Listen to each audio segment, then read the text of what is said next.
Hello बच्चों, स्वागत है आपका गवर्नमेंट एग्जाम्स अड्डा में।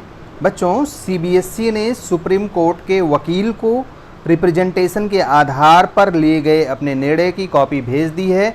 आपको पता होगा, सीबीएसई कंपार्टमेंट एग्ज़ाम से रिलेटेड एक केस की सुनवाई करते हुए सुप्रीम कोर्ट ने सीबीएसई को निर्देश दिया था कि एक सप्ताह के अंदर कंपार्टमेंट एग्ज़ाम से रिलेटेड गार्जियन से, पेरेंट्स से, बच्चों से या पिटिशनर्स से रिप्रेजेंटेशन लीजिए और न्याय संगत रूप से ये डिसाइड कीजिए कि क्या आप वास्तव में कंपार्टमेंट एग्ज़ाम करवाने की कंडीशन में हैं, और उससे इन बच्चों को, इन पिटिशनर्स को और सबको अवगत कराइए। अब बच्चों, हमारे पास हमारे एक सब्सक्राइबर ने ये नोटिस भेजी है जो सीबीएसई ने सुप्रीम कोर्ट के वकील को भेजी है, तो वो नोटिस मैं आपको इस वीडियो में दिखाने वाला हूँ और बताने वाला हूँ कि सीबीएसई ने आपके रिप्रेजेंटेशंस के आधार पर क्या निर्णय लिया है। तो वीडियो को पूरा देखिएगा और परेशान मत हो बच्चों। परीक्षा होना ना होना ये सारी चीज़ें सीबीएसई अपने बहुत सारे विवेक का इस्तेमाल करते हुए करेगी। वो किसी न किसी ऐसे तरीके से एग्ज़ाम कंडक्ट करवाने के बारे में सोच रही है जिसमें आपको कोरोना से भी बचाया जा सके और आपका एग्ज़ाम करवा करके आपको इसी साल बिना टाइम बर्बाद करते हुए आपको इसका सर्टिफिकेट भी दिया जा सके। अब सीबीएसई ने क्या नोटिस भेजी है वो मैं आपको दिखा देता हूं। तो सीबीएसई ने यहाँ पर मैं जो दिखा रहा हूं, जो हमारे सब्सक्राइबर ने हमको भेजी है, वो नोटिस एकदम रियल लग रही है। हालांकि ये नोटिस अभी भी सीबीएसई के ऑफिशियल वेबसाइट पर जब मैं वीडियो बना रहा हूँ उस टाइम तक अपलोड नहीं की गई है, लेकिन 6 अगस्त 2020 की ये नोटिस है जो कोऑर्डिनेशन सेक्शन से, जो कि एमएचआरडी के अंतर्गत आता है, वहाँ से जारी हुआ है। इसमें क्या कहा गया है, पहली ही लाइन में हेडिंग डाला गया है, compliance of the order of the honourable supreme court of India dated 31 July 2020 in writ petition number 773 of 2020। कह रहे हैं कि जो 31 जुलाई को सीबीएसई के लिए सुप्रीम कोर्ट ने ऑर्डर दिया था, उसके कंप्लायंस में, उसके निर्देशानुसार हम रिप्रेजेंटेशंस के आधार पर हमने जो कुछ भी डिसाइड किया है वो हम पिटिशनर्स को भेज रहे हैं और वो डिसीजन हमारा ये है। तो बच्चों, यहाँ पर सीबीएसई ने कहा है कि सीबीएसई को ढेर सारे रिप्रेजेंटेशंस मिले थे और उनमें सुप्रीम कोर्ट के ऑर्डर को साइड किया गया था। उसका उल्लेख करते हुए बताया गया था कि क्यों ना हमको ये कंपार्टमेंट एग्ज़ाम जो भी हम क्लास 10th और 12th के लिए करवाते हैं इनको कैंसिल कर दिया जाए और ये एग्ज़ाम ना करवाया जाए नियमों के अंतर्गत। अब ये कह रहे हैं कि जो इन्फॉर्मेशन हमको मिली है कोविड-19 के संदर्भ में वो हम आपके साथ में शेयर कर रहे हैं। ये बहुत महत्वपूर्ण सूचनाएं हैं। यहाँ पर इन्होंने कहा है कि जो जेईई मेंस है, यूनिवर्सिटी टर्मिनल एग्जामिनेशंस हैं, नीट यूजी है, जेईई एडवांस है, ये सारी चीज़ें कंडक्ट होनी हैं एडमिशन के लिए, हायर एजुकेशन के लिए। जो प्रोफेशनल कोर्सेज हैं उनके लिए भी ये कंडक्ट होगी पूरे कंट्री में। डिपार्टमेंट ऑफ हायर एजुकेशन और भी इन्होंने बहुत सारी बातें कही हैं कि कहाँ कहाँ पर कौन कौन सी चीज़ें कंडक्ट होनी बाकी हैं। एक ऑर्डर का जिक्र करते हुए इन्होंने यहाँ पर कहा है कि मिनिस्ट्री ऑफ होम अफेयर्स के द्वारा जब हमारे रिक्वेस्ट को, जो हम एमएचआरडी ने रिक्वेस्ट किया था कि हम अपना जो एग्ज़ाम है उसमें कॉपी वगैरह चेक करवाएं, तो उसमें हमको परमिशन दी थी, छूट देते हुए परमिशन दी थी कि कुछ कार्यों के लिए हम एजुकेशनल इंस्टीट्यूशंस को खोल सकते हैं। ध्यान से समझना बच्चों, 6 जुलाई को ये कह रहे हैं कि हमको परमिशन मिला था, छूट मिली थी, ग्रांटेड एग्जेम्पशन मतलब उससे हमें छूट मिली थी, जिसमें कहा गया था opening of the educational institution for the purpose of holding examinations और evaluation work for final term examinations. कह रहे हैं कि हमको अपने एजुकेशनल इंस्टीट्यूशंस को खोलने की अनुमति मिली थी, किस काम के लिए, एग्ज़ाम करवाने के लिए, इवेल्युएशन प्रोसेस करवाने के लिए, और जो भी यूनिवर्सिटीज़ हैं, इंस्टीट्यूशंस हैं, अगर वो स्टैंडर्ड ऑपरेटिंग प्रोसीजर्स, जिसको एसओपी के नाम से जाना जाता है, उसका पालन करते हैं एग्ज़ाम करवाने के लिए, तो वो मिनिस्ट्री ऑफ होम अफेयर्स के इस नोटिफिकेशन के अंतर्गत अपने इंस्टीट्यूशंस को खोल सकते हैं। फिर से एक बार ध्यान से समझ लो बच्चों, इन्होंने एक बहुत महत्वपूर्ण बात कही है कि मिनिस्ट्री ऑफ होम अफेयर्स के द्वारा हमको, जो हमने रिक्वेस्ट करी थी मानव संसाधन विकास मंत्रालय ने, उसके आधार पर 6 जुलाई को एक छूट मिली थी कि एग्जामिनेशन जो कि फाइनल टर्म के हैं या इवैल्यूएशन वर्क है उसको पूरा करने के लिए हम एजुकेशनल इंस्टीट्यूशंस को खोल सकते हैं और जो यूनिवर्सिटीज़ हैं, इंस्टीट्यूशंस हैं, ये सारे लोग अपना ये काम कर सकते हैं, बशर्ते कि उनको स्टैंडर्ड ऑपरेटिंग प्रोसीजर्स को फॉलो करना होगा।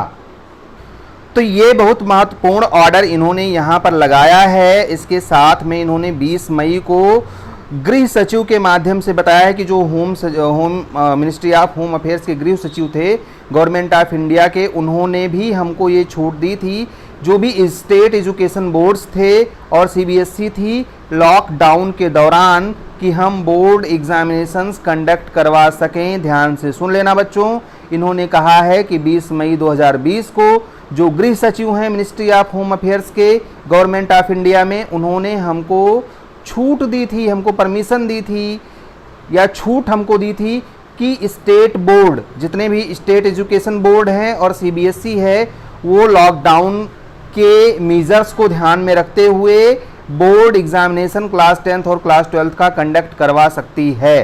साथ ही में इन्होंने 5वें पॉइंट में कहा है कि 29 जुलाई 2020 को मिनिस्ट्री ऑफ होम अफेयर्स ने गाइडलाइन जारी किया है अनलॉक 3 का, जिसमें बहुत सारी एक्टिविटीज़ को परमिशन दी गई है विथ ड्यू प्रिकॉशंस, मतलब सावधानी पूर्वक बहुत सारी एक्टिविटीज़ हम कंडक्ट कर सकते हैं। डाउटनेट पर होगा अब आपके सभी मैथ्स, फिजिक्स, केमिस्ट्री और बायोलॉजी डाउट्स का सफाया। बस अपने क्वेश्चन की फोटो खींचे, क्रॉप करें और सबमिट करें। 3 सेकंड के अंदर पाए उसका वीडियो सॉल्यूशन। क्लास 6 से क्लास 12 एवं नीट, आईआईटी, जेई मेंस और एडवांस लेवल तक आज ही डाउनलोड करें Doubtnut app, link video description में। डाउट हो तो डाउट नट करो। अब ये दूसरे पेज पे क्या कहते हैं, इसको भी ध्यान से समझना, वो आपके लिए ज़्यादा ज़रूरी है। मैं इसकी एक एक लाइन वर्ड टू वर्ड आपको समझा रहा हूं ताकि कोई कंफ्यूजन बच्चों आपको ना रहे। अब अगले पॉइंट को ध्यान से समझना। सीबीएसई ने कहा है कि हमने एक एफिडेविट लगाया था सुप्रीम कोर्ट में। ये चीज़ें थोड़ी ब्लर हैं बच्चों, क्योंकि बहुत अच्छे से हमको पीडीएफ फाइल नहीं मिली, तो मैं ऐसे समझा देता हूँ आपको, और ये सीबीएसई की ऑफिशियल वेबसाइट पे आएगी तो खुद से पढ़ लेना। सीबीएसई कह रही है कि हमने 25 जून 2020 को ऑनरेबल सुप्रीम कोर्ट में एक एफिडेविट लगाया था, जिसमें हमने कहा था कि ऐसे बच्चे जो मेन एग्ज़ाम कैंसिल होने की वजह से बचे हुए पेपर्स नहीं दे पाएंगे और अपने नंबरों से असंतुष्ट रहेंगे, मतलब 1 से 15 जुलाई के बीच में जो एग्ज़ाम होना है वो नहीं दे पाएंगे, उनको बाद में हम ऑप्शनल एग्ज़ामिनेशन में अपीयर होने का मौका देंगे ताकि वो इम्प्रूव कर सकें अपने परफॉर्मेंस को।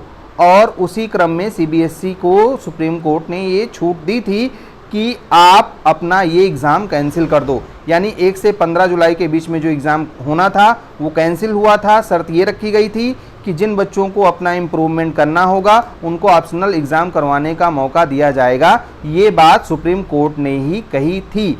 अब सीबीएसई अपना पॉइंट ऑफ व्यू रखने जा रही है। अगले लाइन को ध्यान से समझना। Competent authority of the CBSE has considered the representations appropriately in view of above said information। कह रहे हैं कि हमारे जो competent authority है, जो प्राधिकारी हैं, उन्होंने उपरोक्त निर्णयों को ध्यान में रखते हुए, उपरोक्त आदेशों, जो कि अभी हमने 4-5 आदेश आपको समझाए हैं, उनको ध्यान में रखते हुए इन रिप्रेजेंटेशंस को विधि सम्मत रूप से जांचा परखा है और उसके आधार पर हम इस ओपिनियन पर पहुँचे हैं, मतलब हम इस राय पर पहुँचे हैं कि जो कंपार्टमेंट एग्ज़ामिनेशन होना है, अगर वो कंडक्ट नहीं होता है, वो एग्ज़ामिनेशन कंडक्ट नहीं हो पाएगा, तो बहुत सारे बच्चों का, इन्होंने लिखा है इज़ ऑफ द ओपिनियन, कि हम उपरोक्त विषयों को ध्यान में रखते हुए इस ओपिनियन पर पहुँचे हैं। In case the compartment examination is not conducted, future of large number of candidates will be adversely affected being the class 10th and 12th। कि क्लास 10th और क्लास 12th में होने की वजह से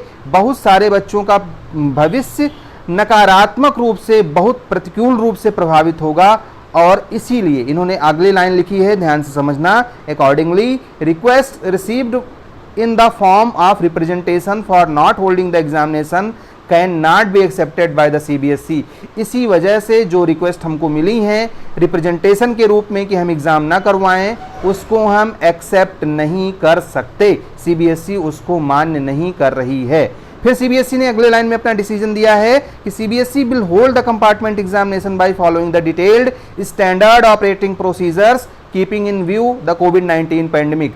सीबीएसई कह रही है कि हम कंपार्टमेंट एग्जाम करवाएंगे, जो एसओपी है उसको ध्यान में रखते हुए कोविड-19 में जो प्रोटोकॉल हमको फॉलो करना है उस प्रोटोकॉल को फॉलो करते हुए हम कंपार्टमेंट एग्जाम करवाएंगे।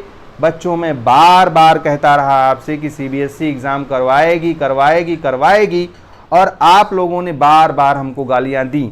लगभग 9-10 चैनल ऐसे थे जिनके 6-6 हज़ार 8-8 हज़ार सब्सक्राइबर इसलिए बढ़ गए बच्चों, क्योंकि उन्होंने कहा कि कंपार्टमेंट एग्जाम नहीं होगा, मैं विरोध कर रहा हूं, ये वो। बच्चों को उन्होंने पढ़ने नहीं दिया, बच्चों के साथ में खिलवाड़ किया। मैंने बार बार कहा मत करो ऐसा, क्योंकि एग्जाम होने की संभावना पूरी है, बहुत सारे बच्चों का फ्यूचर वास्तव में बर्बाद हो जाएगा। वही बात सीबीएसई ने आज कही है। अब इसमें आपका क्या कहना है? जो भी मत होगा, उन लोगों ने आपकी इमोशंस के साथ खेला है। बहुत सारे बच्चे इन 20-25 दिनों में भी कुछ नहीं पढ़े कि एग्ज़ाम तो कैंसिल हो जाएगा। अब बच्चों, डिसाइड आपको करना है कि वास्तव में मैं फेक न्यूज़ देता था या जो न्यूज़ मेरी होती थी वो सही होती थी। यहाँ पर सीबीएसई ने अगली लाइन में क्या कहा है उसको भी समझ लो, क्योंकि वो ज़रूरी है बच्चों। सीबीएसई कह रही है कि हमसे ये भी रिक्वेस्ट किया गया था पिटिशनर्स की तरफ से कि हमको जो 10th और 12th में बच्चे हैं उन लोगों को हायर इंस्टीट्यूशन में मतलब उच्च शिक्षण संस्थानों में अप्लाई करने का मौका दिया जाए जब तक कि कंपार्टमेंट एग्जाम कैंसिल या सस्पेंड नहीं हो जाता है। तो सीबीएसई ने कहा है कि हम ये भी क्लेरिफाई करते हैं कि ये जो रिक्वेस्ट है ये हमारे एग्जामिनेशन बायलॉज के अगेंस्ट है, तो इसको भी हम मान्य नहीं करते हैं। सीबीएसई ने अगली लाइन में कहा है कि इसकी एक कॉपी, हमारे डिसीजन की एक कॉपी जो सीबीएसई ने डिसीजन लिया है उन रिप्रेजेंटेशंस के आधार पर, वो उनके एडवोकेट्स को भेजा जा रहा है, उनको बता दिया गया है। ये कॉपी हमारी वेबसाइट पर भी जल्द ही अपलोड कर दी जाएगी और ये सूचना दे दी जाएगी कि रिप्रेजेंटेशन के आधार पर सीबीएसई ने क्या निर्णय लिया है। तो लास्ट में इन्होंने अपना निर्णय दिया है कि इस आधार पर जितने रिप्रेजेंटेशन भेजे गए थे उनको डिस्पोज ऑफ किया जा रहा है, यानी हम उसको खारिज करते हैं। बार बार मैंने बच्चों कहा कि एग्ज़ाम होगा, पढ़ाई करते रहो। इतनी गालियां मैंने सुनी हैं बच्चों कि मैं कह नहीं सकता, मन द्रवित हो जाता था। मैं नहीं कहना चाहता था कि एग्ज़ाम होगा, अभी भी मेरा मन नहीं चाह रहा है कि आपका एग्ज़ाम हो, क्योंकि कोविड की वजह से प्रॉब्लम है, आपकी जान खतरे में है। लेकिन सीबीएसई किसी न किसी रूप में एग्ज़ाम करवाएगी। और बच्चों, एक बात मैं आपसे और बता दूं कि सीबीएसई ये कभी नहीं चाहेगी कि वो इस तरीके से एग्ज़ाम करवाए कि आपको कोरोना हो जाए। वो कोई ना कोई ऐसा नियम निकालेगी, कोई ना कोई ऐसा तोड़ निकालेगी कि इसमें आपका एग्ज़ाम भी हो जाएगा और आपको इस बीमारी से भी बचाव रहेगा। कोई ना कोई प्रोटेक्टिव मेजर वो अपनाएगी। तो इसके लिए आप निश्चिंत रहो। बाकी जो न्यूज़ मैं जब भी देता हूं बच्चों, उसकी ऑथेंटिसिटी पे आपको भरोसा करना चाहिए। मेरा क्रेडिट रहा है, मैं अपने इस बात को हमेशा फॉलो करता हूं कि जो सूचना मुझे अंदर से मिलती है वो मैं बताता हूं, भले मैं आपको उसका सोर्स ना बताऊं, क्योंकि बहुत सारी मजबूरियां हैं, सोर्स में नहीं बता सकता आपसे। वही चीज़ जो मैंने बार बार कही थी आज आपके सामने है। मैं अभी भी कह रहा हूं कि मैं नहीं चाहता कि आपका एग्ज़ाम हो, क्योंकि आपको दिक्कत हो सकती है। लेकिन सीबीएसई अगर एग्ज़ाम करवाना चाह रही है तो हमें मांग करनी चाहिए कि कुछ इस तरीके से एग्ज़ाम करवाए कि हम सेफ भी रहें और हमारा एग्ज़ाम भी हो जाए। जल्दी से अपनी पढ़ाई शुरू कर दीजिए। पढ़ाई में कोई दिक्कत है तो आप हमसे हमारे व्हाट्सएप नंबर पर संपर्क कर सकते हो। हमारी शुभकामनाएं आपके साथ में हैं। आपकी मदद के लिए मैं कम से कम 20, 25, 30 वीडियो लेकर के आऊँगा, जिसमें कंपार्टमेंट एग्ज़ाम कैसे पास करना है, क्या तैयारी करनी है, क्या छोड़ना है, क्या पढ़ना है, सारी चीज़ें आपको जानने को मिलेंगी। बस हमारे साथ बने रहिएगा। आप निश्चित रूप से कंपार्टमेंट एग्ज़ाम पास करोगे, और सिर्फ पास नहीं करोगे, अच्छे नंबरों से पास करोगे। ये हमारा आपसे वादा है। आपके भविष्य की एक बार फिर से ढेर सारी शुभकामनाएं। घर में रहिए, सुरक्षित रहिए। All the best. May God bless you. Thank you for watching this video.